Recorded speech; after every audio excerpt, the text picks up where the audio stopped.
Ça n'a pas honoré la justice, ce réquisitoire. C'était une espèce de construction qui n'a d'intellectuel que le nom. J'ai rien à en dire. C'était un réquisitoire pathétique.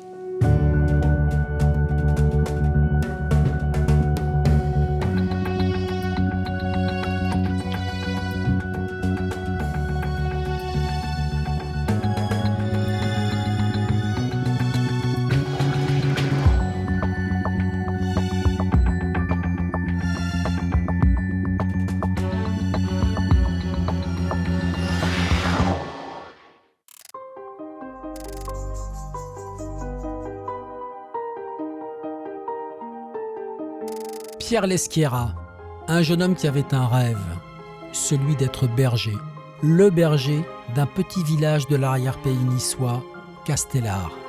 Mais Castellar, c'était depuis toujours la terre des chasseurs. Pierre Leschiera n'y a jamais été le bienvenu. Il m'a dit « je suis condamné à mort ». Dès l'instant où j'ai vu Pierre abattu comme ça, je n'ai pas pensé à autre personne. C'est eux. Si c'est pas en tout cas eux directement qui ont tiré dessus, qu'ils le disent, puisqu'ils savent. Castellar, c'est un village qui s'est déchiré autour de la mort du berger. Suspicion, menaces, accusations. C'est difficile aujourd'hui au village de vivre... Ne me parlez pas du village, s'il vous plaît. Pendant des années, on leur a dit qu'il était l'artisan de leur malheur. Je l'ai pas tué. Je suis pas un assassin.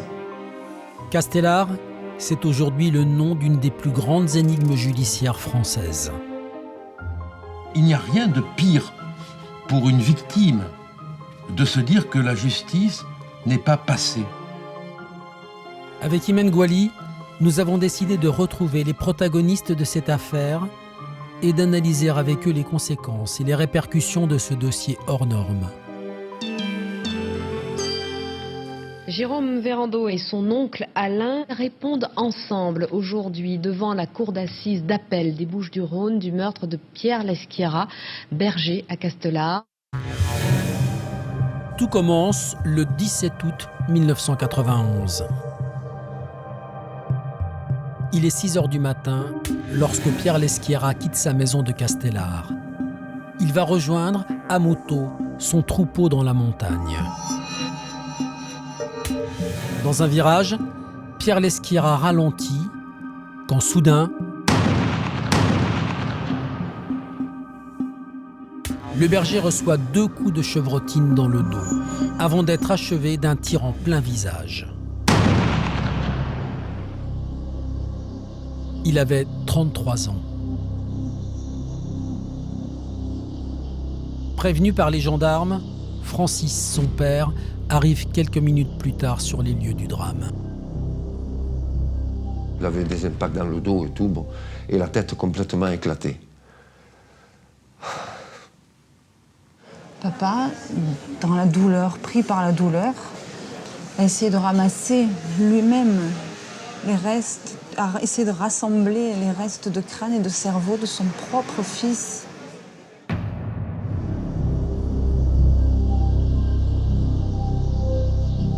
C'est Francis qui annonce la mort de leur fils à son épouse.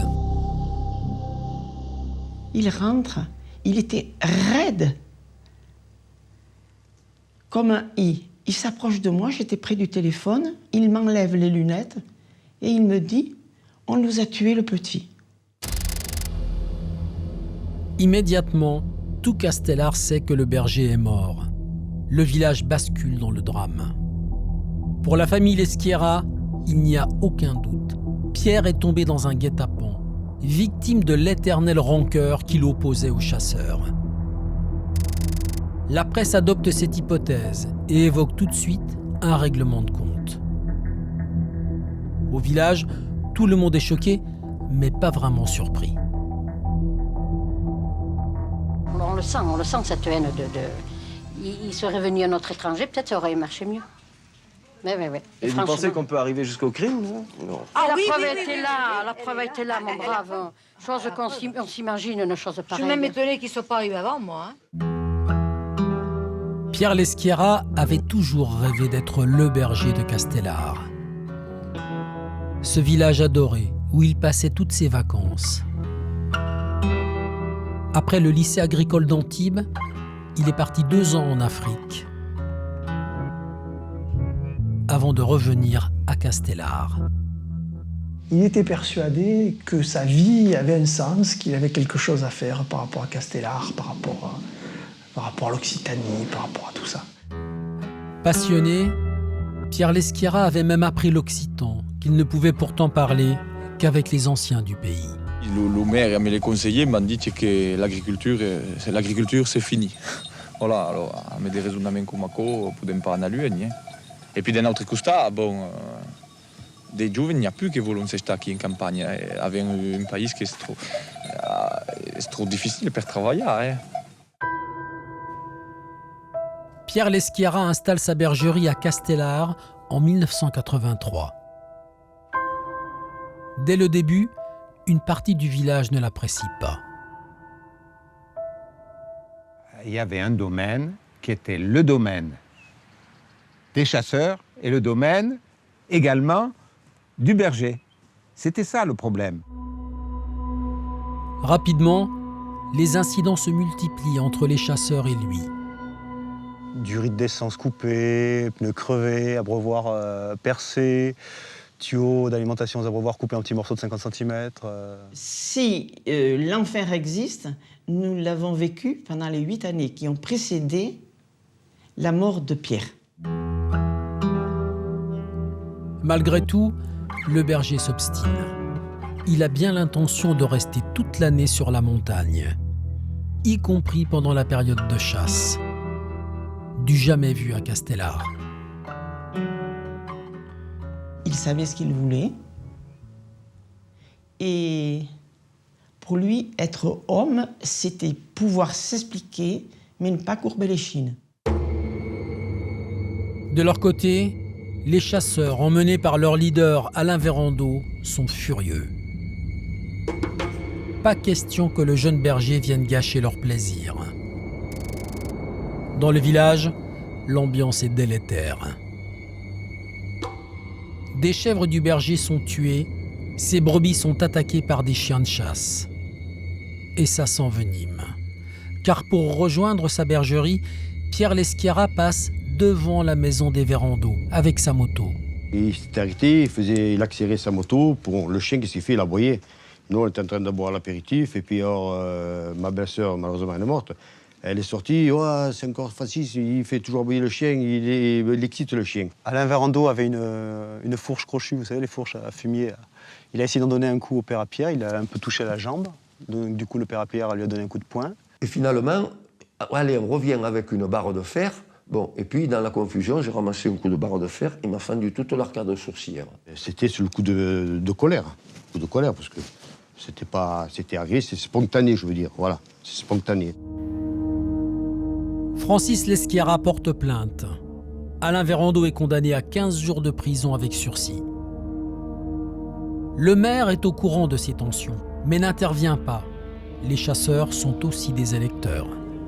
Les autres, à force de se sentir soutenus, ils se sont sentis des ailes. Je sentais poindre le drame, parce que les événements qui se passaient gravissaient chaque fois un échelon supplémentaire. Pierre Leschiera en est conscient, sa vie est en danger. Il m'a dit, je suis condamné à mort, donc je lui ai dit, arrête tes conneries, quoi. Je lui ai dit, pourquoi tu dis ça, quoi. Et il me dit, on m'a condamné à mort, le clan des Vérando m'a condamné à mort, donc si je peux me défendre, je le défendrai, mais s'ils veulent m'abattre, ils m'abattront, quoi. 3 jours avant le drame, nouvelle escalade. Pierre Leschiera a une violente altercation avec Jérôme Vérando, le neveu d'Alain, un adolescent de 16 ans avec qui il était pourtant ami. Jérôme le menace ouvertement. Un jour, je te mettrai une balle dans la tête. J'ai dit ça comme ça, c'était des paroles. J'ai dit bon. Et alors là, quoi, je veux dire, mais ça n'a pas été plus loin, quoi. Mais pour le berger, ce ne sont pas des paroles en l'air. Il porte plainte à la gendarmerie pour menace de mort.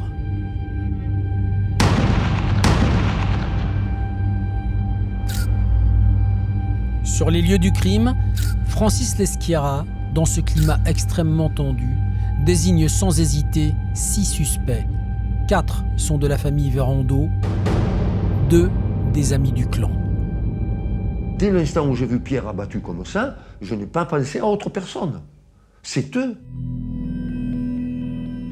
2 heures après la découverte du corps du berger, Jérôme Vérando, l'adolescent de 16 ans et son père Paul sont tirés du lit et placés en garde à vue.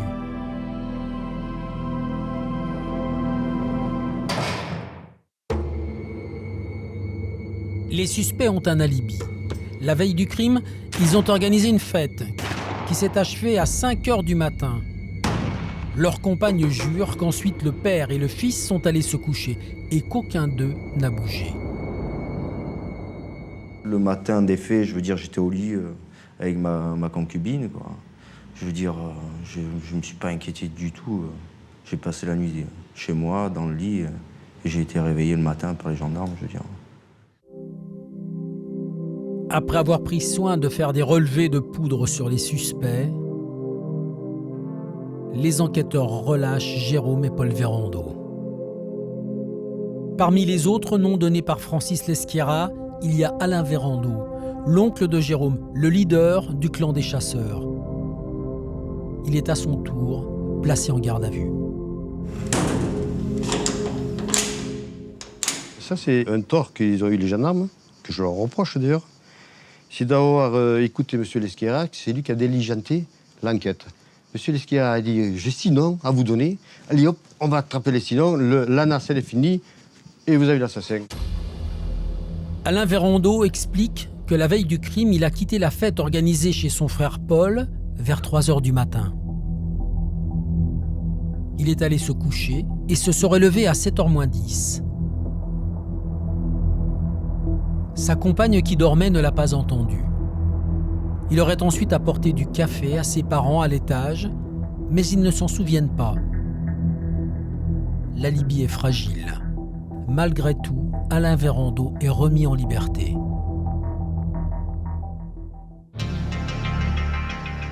Les gendarmes placent alors les suspects sur écoute. L'un d'eux va peut-être se trahir. Les résultats des relevés de poudre effectués sur les suspects parviennent aux enquêteurs. 4 d'entre eux ont sur les mains des traces de la même nature que les résidus retrouvés sur le corps de Pierre Leschiera. D'abord, il y a Jérôme et Paul Vérando, mais le père et le fils ont une explication. Lors de la soirée organisée chez eux la veille du crime, ils ont tiré des coups de feu en l'air depuis la terrasse. Il y a ensuite Émile Murator, un ami proche des Vérando, un vieux chasseur en conflit permanent avec le berger. Sa femme est formelle, le matin du crime, son mari ne l'a pas quitté. Étrangement, ces déclarations semblent suffire aux enquêteurs. Et puis, il y a Alain Vérando, l'oncle de Jérôme. Lui aussi a des résidus de poudre concordants. Il est incapable d'expliquer pourquoi. Je n'ai pas tiré de coup de fusil. Ni la veille, ni près, ni pendant. Je n'ai pas tiré de coup de fusil. Moi, c'est comme ça. Bon, tant que j'ai de la poudre, ben, j'ai de la poudre, puis c'est tout. Je l'ai chopé à quelque part. Ça, je nie pas. Mais je n'ai pas tiré. Des traces de poudre inexplicables, un alibi fragile, Alain Vérando devient le principal suspect. Le 11 décembre 1991, 5 mois après le crime, il est mis en examen pour assassinat et écroué à la prison de Nice. Pour la famille Leschiera, c'est loin d'être suffisant. Je sais qu'il n'est pas seul. On en a trouvé un. Alors quand après on me dit « Oh mais vous savez, nous faites... On en a un, c'est bon, ça suffit. » Et non, ça suffit pas. C'est pas un qu'il faut, c'est tous. Les gendarmes en sont certains. L'assassin connaissait les habitudes du berger, l'heure à laquelle il partait travailler, le trajet qu'il empruntait et l'endroit idéal pour lui tendre une embuscade. Il suffisait d'attendre que la moto rétrograde, les tueurs étaient cachés derrière, et puis on tire dans le dos, la moto tombe un petit peu plus loin, et puis il suffit d'achever Pierre d'une balle dans la tête, et puis le meurtre était accompli. Voilà, c'était très très simple. Un mois après son incarcération, Alain Vérando trouve soudain une explication à la présence de poudre sur ses mains. Il se souvient que le matin du crime, il a utilisé un pistolet à poudre destiné à planter des clous dans le béton. De nouvelles expertises sont ordonnées. Les traces de poudre semblent compatibles avec l'outil. La juge d'instruction remet donc Alain Vérando en liberté. L'homme rentre chez lui et s'installe dans sa nouvelle maison. À 2 pas de celle de son frère Paul et de la bergerie dont s'occupe désormais Francis Leschiera. Les 2 hommes se croisent presque tous les jours. Au village, désormais, il faut choisir. On ne pouvait pas être au milieu, c'est ou pour ou contre. Ça, c'est intolérable. Suivant le clan que vous allez choisir, ben vous serez de toute façon fâché avec la moitié du village. Dans un petit village comme ça fait déjà beaucoup de monde. Donc on préfère ne pas parler de ce qui peut nous fâcher. Ça vous regarde pas, nous on sait, c'est tout. Alors si vous savez... C'est tout. Mais si vous savez, vous... Dans le village, les portes se ferment. Peu à peu, l'affaire est enterrée. Le berger semble oublié. Pourtant, Alain Vérando reste mis en examen pour assassinat.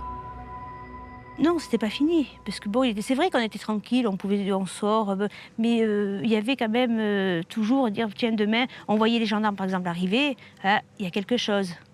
Ou il y avait un article qui sortait par enchantement, comme ça, de temps en temps, il y a un article qui sort, on s'est rappelé de lui, c'est sûr, vous avez mal au ventre, vous avez mal aux tripes. Après 7 ans d'instruction, l'enquête est au point mort. Alain Vérando espère obtenir un non-lieu. Le procureur de la République, récemment nommé à Nice, décide de reprendre le dossier du meurtre du berger de Castellar. Un dossier qui atteint 2500 pages et dont personne n'a jamais fait la synthèse. J'ai quand même trouvé bizarre d'avoir à reprendre les expertises dans le réquisitoire définitif que j'avais rédigé, qui n'avaient été lues par personne. Pour le procureur, les traces de poudre prélevées sur Alain Vérando ne peuvent pas provenir du pistolet à clous. Et il ne s'arrête pas là. Je pense que c'était dommage qu'un certain nombre de personnes dans ce dossier n'aient pas été mises en examen. Mais le dossier a suffisamment traîné et Alain Vérando est finalement renvoyé, seul devant la cour d'assises. Le 6 novembre 2000, le procès s'ouvre à Nice. Tout le monde veut savoir qui a tué le berger de Castellar. Mais l'audience est reportée. La raison ? Les 2 experts en traces de poudre sont introuvables. Du jamais vu dans un procès, 3 nouveaux experts sont nommés. Le procès d'Alain Vérando s'ouvre finalement 1 an et demi plus tard. L'accusé offre l'image d'un homme calme, placide, loin de sa réputation de sanguin et d'impulsif. Lui ne s'exprimera pas. Il restera dans son costume anthracite, dans son box. Il ne dira rien, sauf une fois, interrogé, sollicité par le président, il dira « Je n'ai pas tué le berger ». L'accusation repose essentiellement sur les traces de poudre retrouvées sur Alain Vérando. À la barre, les nouveaux experts ne peuvent rien affirmer. Le doute s'installe. 1, 2, 3, 5 experts pour entendre finalement la conclusion, vous l'avez entendu comme moi à la fin des exposés, que la certitude n'est pas qu'il n'a pas tiré, mais n'est pas non plus qu'il a tiré. Si bien qu'on nous renvoie finalement dos à dos. Le doute se renforce lorsque les gendarmes révèlent à l'audience qu'ils ont demandé à l'accusé de les aider à porter des fusils lors de la perquisition. Ce qui pourrait expliquer les traces de poudre retrouvées sur lui. Je ne suis pas très futé, je ne suis pas un enquêteur. Mais on vous envoie dans une maison qui est suspecte. Vous faites porter des armes pour les ramener chez vous, c'est-à-dire à la gendarmerie, mais il y a de quoi se demander si tout le monde a bien sa raison. Le procès tourne au fiasco. Les villageois de Castellar qui défilent à la barre n'arrangent rien. Dès qu'une question précise leur est posée, Bon, les uns chevrotent, les autres ont oublié, enfin c'est l'amnésie générale. Le malaise grandit lorsque la cour diffuse un extrait des écoutes téléphoniques d'Émile Murator juste après le meurtre. On entend très distinctement la voix d'Émile qui dit ah ouais, tu te rends compte de tout ce qui se passe au village, oh là là, c'est terrible, c'est terrible. Son interlocuteur, sous le choc aussi, on imagine, qui dit ah bon. Et là, Émile, effectivement, qui dit tu sais, moi je sais qui c'est. Et alors là, silence dans la salle. Sommé de s'expliquer, le vieux chasseur se tait, obstinément. Il est certain que le témoin connaît le nom du coupable et ne doit pas le révéler. C'est-à-dire qu'il ouvre toute grande la porte à l'erreur judiciaire. Étrangement, Émile Murator n'est pas inquiété. Le procès se poursuit. Jérôme Verrando, l'adolescent qui a menacé Pierre Leschiera 3 jours avant le meurtre, vient alors témoigner. Le jeune homme fait mauvaise impression, se contredit et surtout, sa petite amie de l'époque, son seul alibi, n'est plus aussi affirmative. Elle dit écoutez, ça fait longtemps, je ne peux pas vous le dire comme ça de manière formelle, évidente. Mais bon, je pense qu'il était là. Du coup, c'est plus une certitude, c'est je pense. Tout a basculé sur moi et je n'arrive pas à comprendre pourquoi. Je veux dire, je supporte la chose, mais je veux dire, c'est dur. C'est dur. C'est dur de vivre avec ça, je veux dire. Je n'ai pas tué. Je suis pas un assassin. J'étais horrifiée de penser que Jérôme soit désigné comme étant l'exécutant de la mort de Pierre. Parce que Pierre se voulait vraiment proche de Jérôme. J'insiste. Il le recevait à la bergerie. J'ai toujours fréquenté son troupeau, lui-même, sa compagne, je veux dire. J'étais assez souvent avec lui le mercredi, quoi. Jérôme Verrando, l'assassin du berger? L'avocat général ne sait plus quoi penser. L'avocat général va se lever, va dire finalement j'en ai assez. Depuis 3 jours, il y a des gens qui se succèdent à la barre, qui n'ont pas envie que la vérité se sache. Il emploiera même les mots de sans foi ni loi. Un village sans foi ni loi à 15 km de la Côte d'Azur, c'est inimaginable, mais c'est pourtant ce qui se passe. Et finalement, je demande à ce qu'on arrête tout, à ce qu'on réfléchisse et peut-être qu'on refasse une enquête. C'est la première fois que j'assiste à un procès pareil. Au bout de 11 ans d'instruction, est-ce que vous croyez qu'il est normal qu'on en arrive là et qu'un magistrat de conscience dise arrêtons les frais parce que c'est pas possible de continuer sur de pareils errements? La Cour refuse le report du procès. L'avocat général, lui, reste convaincu qu'il y a plusieurs assassins et qu'Alain Verrando est l'un d'eux. Il requiert 20 ans de réclusion criminelle à son encontre.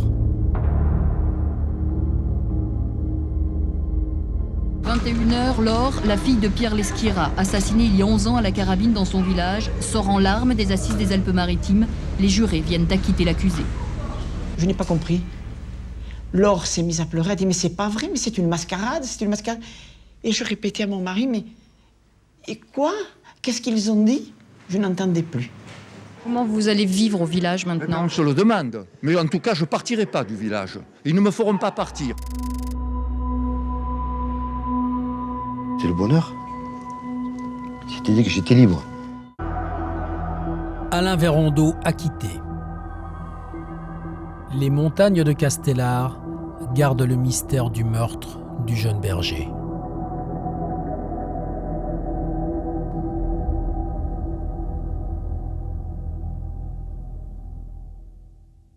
Aujourd'hui, plus de 25 ans après le drame, plus personne ne veut évoquer cette affaire. Pourtant, la justice a tenté à plusieurs reprises de mettre à jour la vérité.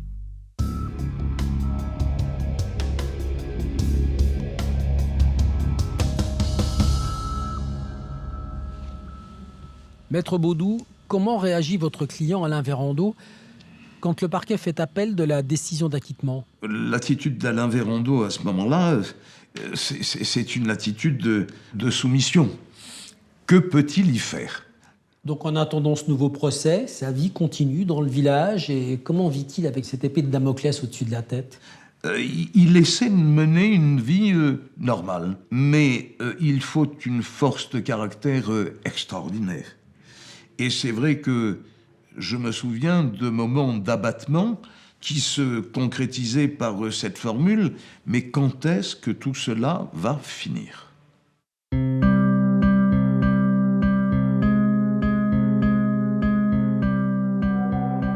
Une question qui hante aussi les Leschiera.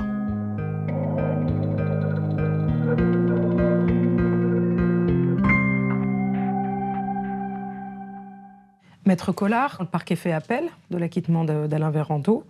C'est une satisfaction pour eux? Le combat continue? Mais alors, là, on entre dans un mécanisme psychologique délicat.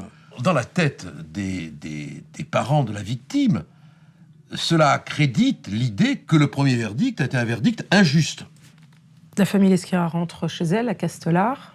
Alain Vérandeau aussi. Quelle est l'ambiance dans le village qui est tout petit? L'ambiance, elle est cauchemardesque, quoi. On s'espionne, on se surveille, on s'écoute, les ragots circulent comme des corbeaux. Il y a une ambiance qui est tout à fait effroyable, mais qui est le fait de la justice. Vous leur avez conseillé de quitter le village? Oui, à un moment donné, je leur ai conseillé de quitter le village, et je crois qu'ils n'ont pas voulu. Parce que c'est d'abord leur calvaire.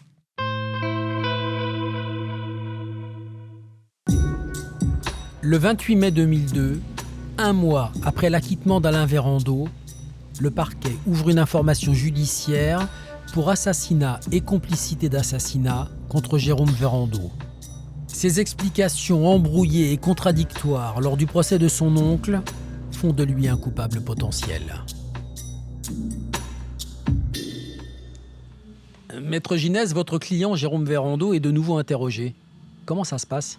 D'abord, il est dans l'incompréhension totale parce qu'il estime que sa garde à vue a été levée. Il était acquis pour lui qu'il avait été complètement innocenté dans le cadre de ce dossier.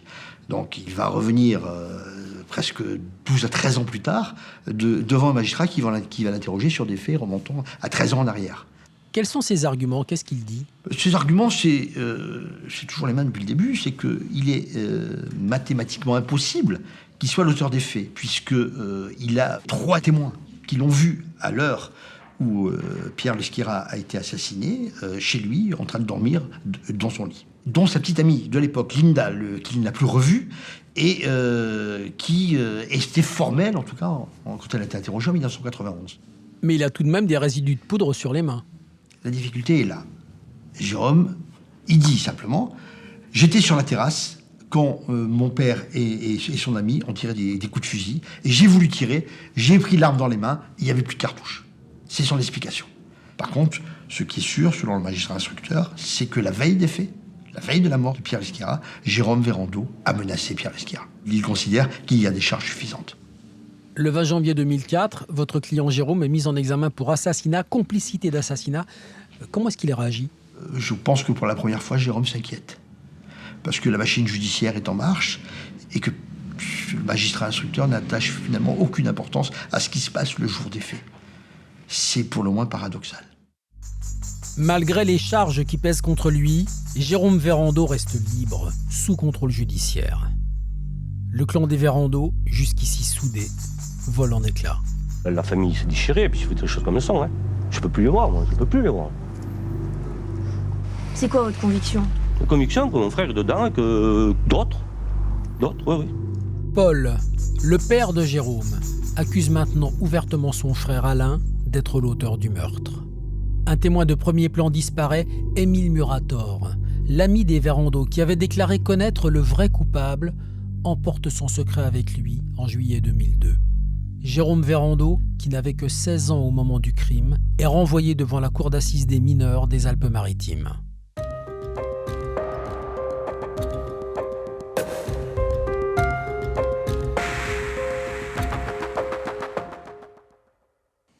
Maître Dupond-Moretti, comment réagit Jérôme Vérandeau lorsqu'il apprend qu'il est renvoyé devant les assises? Jérôme, on est 16 ans plus tard, il a fondé une famille, il a des enfants. Il est terrorisé à l'idée de comparaître devant la cour d'assises parce qu'il ne comprend pas pour quelle raison il a été mis en examen.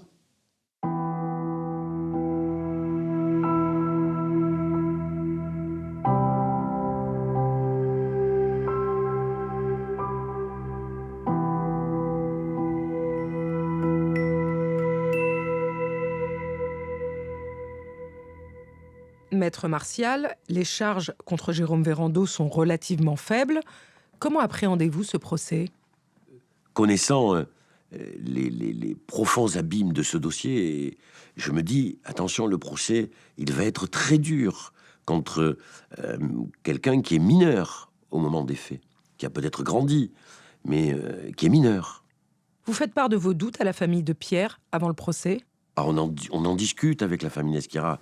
Bien évidemment qu'ils savent que tout ceci est extrêmement fragile, mais ils se disent que le procès va être quelque chose à ce point vivant qu'on va peut-être parvenir à faire sortir cette vérité. Et que l'omerta va être cassée en 1000 morceaux. Le 2 avril 2007, 16 ans après l'assassinat du berger de Castellar, c'est dans un climat tendu que débute le procès de Jérôme Vérando. Maître Collard, comment se présente Jérôme Vérando à ce procès? Parfaitement dans le rôle de l'innocent, répondant avec facilité à pratiquement toutes les questions, sauf certaines, parce que l'enquête ne permet pas de le coincer. Le dossier ne permet pas de le mettre en difficulté. Il a l'air sincère? Il va prendre sa défense en main. Il a compris qu'il fallait qu'il se débrouille seul, qu'il ne fallait plus qu'il compte sur le clan, que le clan n'est plus qu'une fiction. Et il va donc affronter ce procès seul, il va l'affronter avec beaucoup de force, avec beaucoup de détermination, et avec la certitude que ce qu'il va dire va être cru et entendu. Quels sont les éléments tangibles à l'encontre de Jérôme Vérando auxquels vous pouvez vous raccrocher? Jérôme nous raconte une histoire, même si au fur et à mesure il la morcelle, parce qu'il sent bien qu'il faut qu'il trouve des explications. Et puis il va dire, de toute façon, moi, vous pouvez pas venir me chercher là-dessus, puisque pour cette nuit-là, la nuit où Pierre a été assassiné, mais moi j'ai un alibi. Moi j'étais dans une maison, et dans cette maison, j'étais avec ma petite amie. Sa petite amie est entendue, justement. Que dit-elle? Elle confirme, bien sûr, cet alibi. Elle confirme que son fiancé de l'époque ne l'a pas quittée. Et elle est sûre d'elle. Pourtant, au cours de l'audience, à un moment donné, on sent que les choses peuvent basculer parce que, sous le feu des questions, elle est ébranlée. Et il est possible qu'elle lâche quelque chose. Elle se reprend très vite. Et à partir de cet instant-là, je sens que tout ce qui était fragile devient presque inexistant. Éric Dupond-Moretti, à la barre, même l'expert souligne la fragilité des expertises. Oui, la fragilité, c'est euphémique, oui, je le dis, avec un expert qui a perdu pied dans le cours de cette procédure. On a retrouvé des morceaux de scellé un peu partout, ça a été fait n'importe comment, dans n'importe quelles conditions, et même la façon dont les mains ont été tamponnées, ça n'a pas été fait comme le requiert la communauté scientifique. Et on ne sait même pas si la contamination sur les mains de Jérôme est une vraie contamination ou si c'est une erreur de l'expert. Voilà ce qu'il y a contre lui. Pendant le procès, Jérôme Vérando va s'adresser directement à la famille Leschiera. Qu'est-ce qu'il leur dit? Il leur a dit qu'il était innocent. Il leur a dit qu'il les croisait tous les jours, que c'était infiniment douloureux pour lui de voir leur chagrin, qu'il le partageait, mais qu'il n'avait rien à voir là-dedans. Quelle est la réaction de la famille Leschiera? Je pense qu'ils ne veulent pas l'entendre. C'est normal parce que pendant des années, on leur a dit qu'il était l'artisan de leur malheur. Malgré l'absence de preuves tangibles, l'avocate générale requiert 15 ans de réclusion. Maître Dupond-Moretti, dans son réquisitoire, l'avocate générale élabore un scénario. Jérôme et Alain Vérando sont complices. Qu'est-ce que vous en pensez? Rien. Rien. Ça n'a pas honoré la justice, ce réquisitoire. C'était une espèce de construction qui n'a d'intellectuel que le nom. J'ai rien à en dire. C'était un réquisitoire pathétique. Vous vous souvenez des arguments que vous avez développés dans votre plaidoirie? La vacuité du dossier. Totale. totale vacuité du dossier. Je ne sais pas comment et pourquoi il a été renvoyé dans la cour d'assises. La question pour moi, c'était pas de savoir si on devait l'acquitter, c'était pourquoi on l'a renvoyé dans la cour d'assises. Pourquoi on a pris ce risque absolument inouï. C'est le gamin qui a été sacrifié à l'autel de la nécessaire obligation de trouver un coupable. Le 7 avril 2007, après 5 jours d'audience, 4 ans après son oncle Alain Vérando, c'est donc le neveu Jérôme qui sort du palais de justice comme il y est entré, libre. la justice acquitte Jérôme Vérando.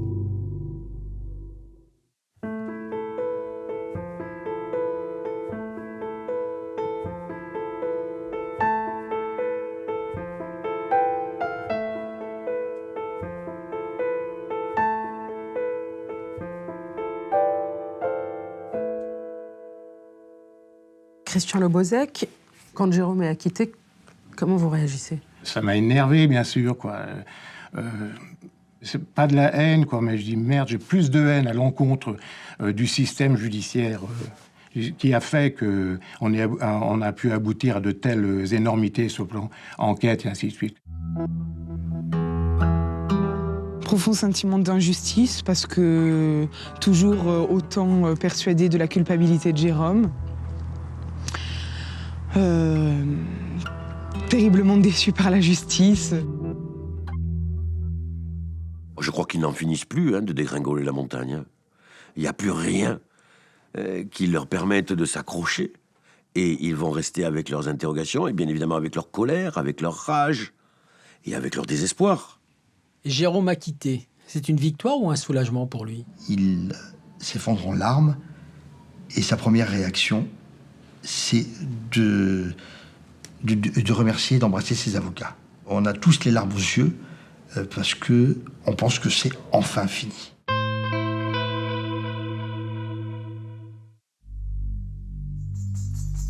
Le parquet général d'Aix-en-Provence fait immédiatement appel de cette décision et adresse une demande inédite à la Cour de cassation.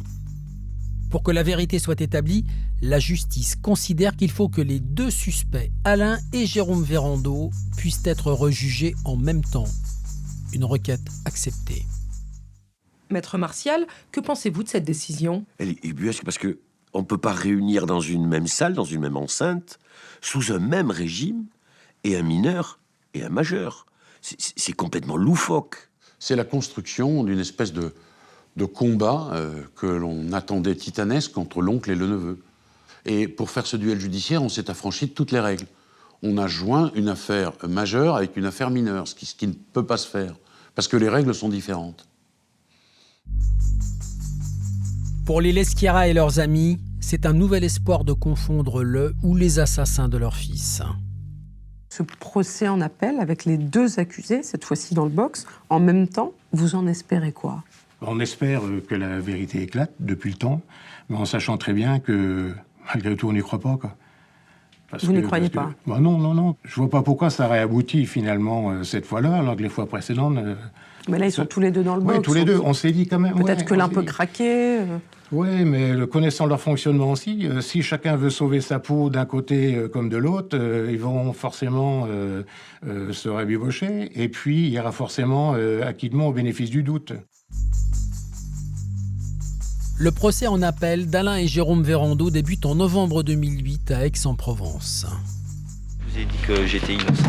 Voilà, quoi, je ne comprenais pas ce que je faisais dans cette affaire. Que ce soit Jérôme ou moi, on se battra toujours pour l'innocence. Qu'est-ce que vous avez à dire à la famille du berger? Oui. Les deux hommes comparaissent libres. Ils sont confrontés pour la première fois dans une cour d'assises. Maître Baudou, dans quel état d'esprit se trouve Alain Vérando au début de ce nouveau procès? Il entre fatalement comme quelqu'un qui va devoir faire triompher, faire apparaître, éclater son innocence, avec toujours le risque que l'on ne parvienne pas à convaincre. Son neveu Jérôme est à côté de lui, sur le banc des accusés. Comment ça se passe entre eux? Ils savent que c'est une espèce de traquenard judiciaire qui leur est tendu aussi. Ils sont concentrés. 17 ans après le crime, Faute de preuves avérées, il ne reste que l'impression produite par les vérandos pour convaincre les jurés. Les vérandos sont surpris à plusieurs reprises en flagrant délit de mensonge. Ils vont mentir toujours sur des points qui sont des points de détail. On peut penser au hasard de ces mensonges qu'on a le droit de s'adresser à eux en leur disant « Écoutez, vous êtes tous les deux gros menteurs. Deux gros menteurs. » Quand vous les mettez face à leurs contradictions, comment ils réagissent l'un et l'autre? Ah mais ils s'accrochent. Ils disent « Mais vous allez voir, les témoins vont venir l'expliquer. » Et c'est vrai que les témoins viennent, tout aussi menteurs qu'eux. Il y a un témoignage qui va s'avérer capital, du moins pour Jérôme Vérando, c'est celui de son ancienne petite amie. Qu'est-ce qu'elle dit? On espère la pousser dans ses derniers retranchements. Les hésitations qu'elle a marquées lors du premier procès, on les a toutes notées. Donc on veut les reprendre et on lui pose toutes les questions. Elle est plus forte que la première fois. Elle s'accroche, elle est de plus en plus monolithique, c'est un bloc, on ne peut plus rien en faire. Et donc on va rester avec ce témoignage. Jérôme était avec moi. À l'heure de l'assassinat, il est impossible que Jérôme ait été sur ces lieux-là. Ce témoignage fait basculer le procès. L'avocat de la famille Leschiara fait alors une déclaration totalement inattendue. Nous disons que les parties civiles ne plaideront pas contre Jérôme Vérando. C'est malheureusement le constat dramatique, déplorable, qu'il y a des moments où on ne peut plus rien faire. Donc on abandonne, la voix de la partie civile devient muette et s'enferme dans le silence contre Jérôme Vérando. Une partie civile qui se désiste en plein procès, vous aviez déjà vu ça? Jamais. Tous les avocats présents, qui ont une expérience incomparable de la cour d'assises, comme Lombard, comme Éric Dupond-Moretti, personne n'avait jamais vu ça. Et pour autant, votre client n'est pas sorti d'affaire. Absolument. La cour d'assises doit statuer sur le cas de Jérôme Vérando, puisque l'avocat général ne se désiste pas de son appel. Et que donc les jurés doivent voter pour savoir si Jérôme Vérando est coupable ou pas. La partie civile se désiste dans le cas de Jérôme Vérando, mais pas dans le cas de votre client. C'est un coup dur? C'est un coup dur pour lui. C'est un coup prévu et assumé par la défense, qui ne s'est pas privée effectivement de dire ce qu'elle pensait de tout cela, le moment des plaidoiries venu. L'avocat général requiert 20 ans de réclusion pour Alain Vérando et l'acquittement pour son neveu Jérôme. Après 2 heures de délibéré, les jurés rendent leur verdict. Jérôme et Alain Vérando sont tous les deux acquittés. Il était en pleurs et il a embrassé son oncle. Et pour la première fois, depuis tout ce temps, ils se parlent. À l'énoncé du verdict, Alain Vérando pleure un peu, nous regarde et me dit: est-ce que cette fois-ci, c'est vraiment terminé? Quelle est la réaction de la famille de Pierre à l'énoncé du verdict? À l'annonce de ce verdict, un déchirement. J'entends encore Laure, je la vois, mais surtout je l'entends. C'est une plainte, mais c'est inimaginable, quoi. Et les épaules de ce grand corps de Francis qui s'abaisse, qui s'abaisse. On se demande jusqu'où le chagrin que porte ce type va l'amener, va le tirer vers le bas. C'est même plus la déception qu'on a, là, mais c'est la rage au ventre, quoi. Ça symbolise vraiment le gros patatras, ce qu'on a pris sur la gueule, quoi. En se disant, ben voilà, c'est terminé, quoi. Parce que jusqu'au bout, vous espériez que l'un ou l'autre ou les deux soient condamnés? Bon, au début, on croit à la justice, et puis après, on y croit moins, et puis après, on n'y croit plus du tout. Voilà. Mais toujours, quand même, c'est ce qui a été vraiment admirable chez les parents de Pierre. Je n'ai jamais entendu parler de vengeance, quoi. En 2012, afin de rattraper ce fiasco judiciaire, l'État procède à différentes indemnisations. Alain Vérando reçoit 192 000 € pour dysfonctionnement de l'enquête et 10 mois passés en prison. En revanche, son neveu Jérôme, lui, n'obtient rien. Cette indemnisation financière, c'était important pour votre client? C'était important pour 2 raisons. D'abord, pour une raison strictement matérielle. Parce que c'est vrai que Alain Vérandaux a été détenu, même si au regard des circonstances, on peut considérer qu'il a été détenu peu de temps, puisqu'il s'agissait d'un assassinat, mais quand même 10 mois. Et puis, si nous avons choisi aussi d'introduire une procédure en indemnisation du dysfonctionnement de la justice, c'est parce que il y a eu quand même dans ce dossier une accumulation d'énormités. Alors il a reçu les sommes qu'il a reçues, qui, à mon sens, ne correspondent absolument pas aux souffrances énormes qui ont été engendrées par ce parcours judiciaire carrément atypique. Est-ce que vous revoyez votre client Alain Vérandaux? Il se reconstruit en pratiquant la formule selon laquelle, pour vivre heureux, il faut vivre caché.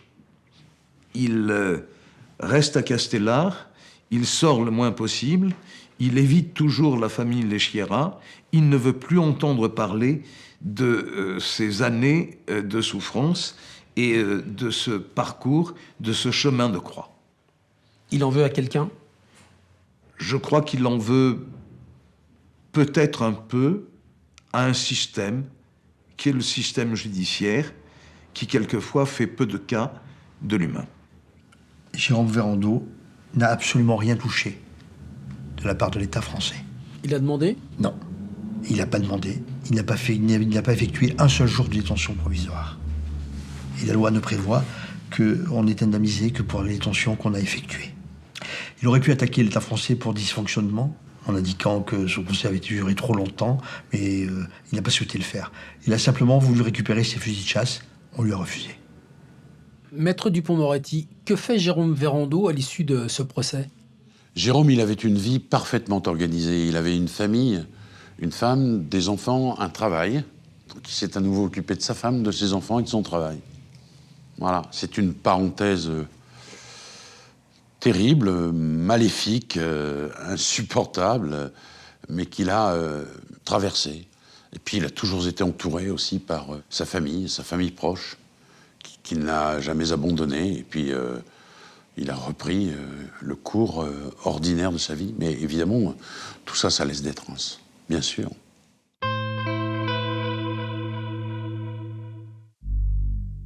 La famille Leschiera a également été indemnisée au titre du préjudice moral à hauteur de 75 000 €.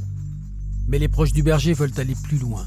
Ils invoquent une faute lourde de l'État et un déni de justice. Ils réclament 225 000 €.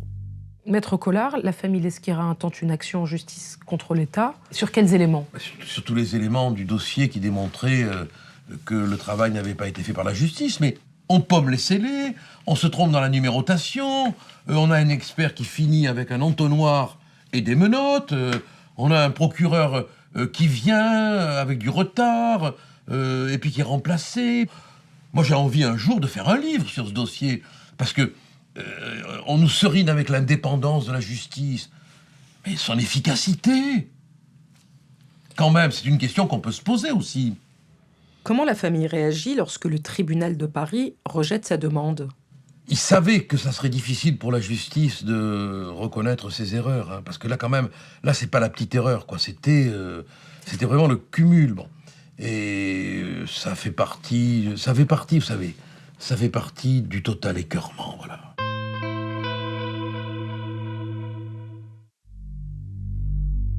Aujourd'hui, Christian Lebozec poursuit seul le combat judiciaire, au nom d'une promesse faite à son ami Pierre.